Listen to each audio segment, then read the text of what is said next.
అనకాపల్లి జిల్లా దిశ మీటింగు ఈ ప్రభుత్వం వచ్చిన తర్వాత మొట్టమొదటిగా ఈ మీటింగ్ పెట్టుకోవడం జరిగింది.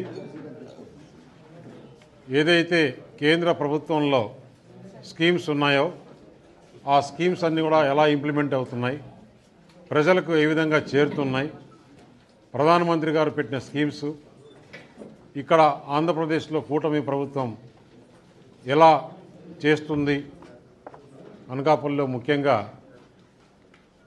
ఈ స్కీమ్స్ అన్నీ కూడా ప్రజలకు చేరాలనే ఉద్దేశంతో ఈరోజు మీటింగ్ పెట్టుకోవడం జరిగింది.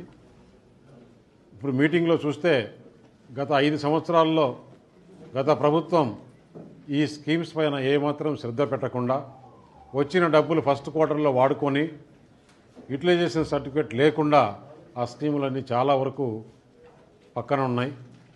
అలా కాకుండా ఏదైతే మొట్టమొదటిగా ఈ కూటమి ప్రభుత్వంలో చంద్రబాబు నాయుడు గారు ఏ విధంగా ప్రభుత్వం నడుపుతారో అందరికీ తెలుసు. దానిలో భాగంగానే మన ఉప ముఖ్యమంత్రి పవన్ కళ్యాణ్ గారు ఏదైతే ఫస్ట్లోనే గ్రామ సభలు పెట్టి ఈరోజు గ్రామాల్లో అంతా కూడా వర్కులు జరుగుతున్నాయో అలాగా ప్రతి స్కీము 58 స్కీములు ఉన్నాయి. పేర్లు చెప్తే వరుసగా ఫసల్ బీమా దగ్గర నుంచి ఏదైతే ఇండస్ట్రీస్కి కానీ లేదంటే కన్నా చిన్న చిన్న చిరు వ్యాపారస్తులకు కానీ ఈ లోన్స్ తీసుకొని దాంట్లో సబ్సిడీలు కానీ ఎడ్యుకేషన్లో కానీ అగ్రికల్చర్లో కానీ స్వచ్ఛ భారత్లో కానీ మైనారిటీస్కి కానీ అన్ని స్కీములు కూడా ఈరోజు చర్చించుకోవడం జరిగింది. కేంద్ర ప్రభుత్వంలో ఉన్న 58 స్కీములు ఆంధ్రప్రదేశ్లో అనకాపల్లి మొదటగా ఉపయోగించుకోవాలా, ఎక్కువ మంది బెనిఫిట్స్ తీసుకోవాలా, ప్రతి ఒక్క స్కీము ప్రతి ఒక్కరికి కూడా ఈ ఫలితాలు అందాలనే ఉద్దేశంతో ఈరోజు మీటింగ్ పెట్టుకోవడం జరిగింది.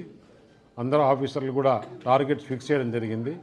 మేము కూడా మళ్ళీ డిపార్ట్మెంట్ వైజ్గా కూడా ఈ టార్గెట్స్ 15 డేస్కి ఒకసారి ఏం జరుగుతుంది, ఎన్ని అప్లికేషన్లు వచ్చినాయి, ఎన్ని క్లియర్ అవుతున్నాయి అని, ఎక్కడ కానీ కేంద్రంలో పెండింగ్ ఉన్నాయా లేదా అమౌంట్లు ఏమైనా ప్రాబ్లం ఉన్నాయా, ఇవన్నీ కూడా ప్రభుత్వం దృష్టికి తీసుకెళ్ళి రేపు పార్లమెంట్ జరుగుతుంది. ఆ పార్లమెంట్లో కూడా అందరూ మినిస్టర్లు అందరూ ఆఫీసర్లు ఉంటారు కాబట్టి చేసుకునే దానికోసమని రేపు ఎల్లుండి పార్లమెంట్ ఉంది కాబట్టి ఈరోజు ఈ మీటింగ్ పెట్టుకోవడం జరిగింది. అలాగే ఈరోజు చూసాం మహారాష్ట్రలో ఎలక్షన్ రిజల్ట్స్ కూడా ఏ విధంగా వచ్చాయి. బ్రహ్మాండంగా అందరూ ప్రధానమంత్రి చేసే పనికి ఏ విధంగా మహారాష్ట్రలో రిజల్ట్ ఇచ్చారో ప్రజలు మనం చూసాం. ఆంధ్రప్రదేశ్లో కూడా చూస్తున్నాం. వికసిత్ భారత్ ఏదైతే ప్రధానమంత్రి గారు కోరుకుంటున్నారో అది నెరవేర్చే దిశగా ఇక్కడుండే ఎమ్మెల్యేలు మేమందరం కూడా కృషి చేస్తున్నాం. దానికి అధికారులు కూడా సహకరించాలని చెప్పేసి ఈరోజు కోరడం జరిగింది. ఆంధ్రప్రదేశ్లో అందరికీ తెలుసు. దానిలో భాగంగానే మన ఉప ముఖ్యమంత్రి పవన్ కళ్యాణ్ గారు ఏదైతే ఫస్ట్లోనే గ్రామ సభలు పెట్టి ఈరోజు గ్రామాల్లో అంతా కూడా వర్కులు జరుగుతున్నాయో అలాగా ప్రతి స్కీము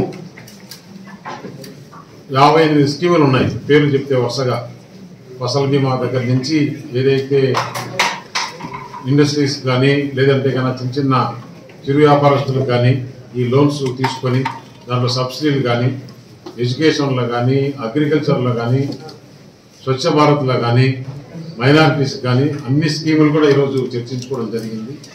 కేంద్ర ప్రభుత్వంలో ఉన్న 58 స్కీములు ఆంధ్రప్రదేశ్లో అనకాపల్లి మొదటగా ఉపయోగించుకోవాలా, ఎక్కువ మంది బెనిఫిట్స్ ఆంధ్రప్రదేశ్లో అనకాపల్లి మొట్టమొదటిగా అట్లా ఇండస్ట్రీల్లో కానీ ఇటు వెల్ఫేర్ స్కీమ్స్లో కానీ మొట్టమొదటిగా ఉండాలని చెప్పి ఉద్దేశంతో ఈ మీటింగ్ పెట్టుకోవడం జరిగింది. అలాగే రేపు 29వ తారీఖు ప్రధానమంత్రి ప్రోగ్రాం కూడా ఫిక్స్ అయింది. అనకాపల్లిలో ఏదైతే అనకాపల్లి పార్లమెంట్లో సింహాద్రి హైడ్రోజన్ అంటే ఎన్టీపీసీ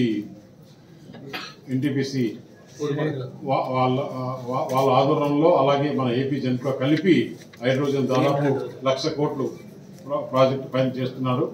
ఇంకొకటి పైకరావుపేటలో ఫార్మా ఏసీజెడ్, ఇది కాకుండా బహిరంగ సభ కూడా ఉంటుంది.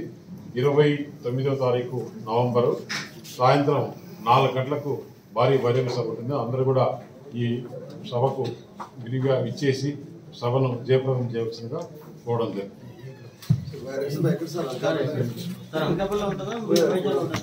అది లాజిస్టిక్స్ ప్రకారం చూస్తే ఎందుకంటే 4 45కు మీటింగ్ ఉంటుంది కాబట్టి మళ్ళీ వెళ్ళాలంటే ఇక్కడ ప్రాబ్లం ఉంటుంది కాబట్టి వైజాగ్ నుంచి అయితే 15 కిలోమీటర్లు ఉంటుంది ఎయిర్పోర్టు. 30 కిలోమీటర్ల కన్నా ఎక్కువ ప్రయాణం చేసేదానికి లేదు ప్రధానమంత్రి ఎస్పీజీ రూల్స్ ప్రకారం. కాబట్టి ఆంధ్ర యూనివర్సిటీ గ్రౌండ్స్లోనే మీటింగ్ ఉండదు.